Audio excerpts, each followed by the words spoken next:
Welcome back to the channel, and today I wanted to show you the contents inside of Korean Air's business class amenity kit. Remember to follow me on Instagram at BrandonJohnson10K for behind the scenes looks at content that I will be reviewing in the future. So this is the amenity kit you'll get in business class with Korean Air. So here you got the little pouch, pretty basic pouch. So inside of that you got a toothbrush and toothpaste.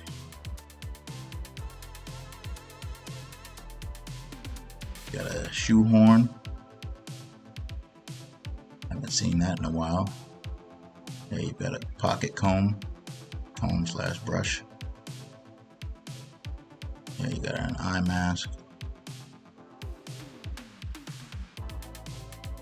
And there you got some creams, and citric flavored hand cream, lotion, and lip balm as well. So those are the contents inside of Korean Air's business class amenity kit.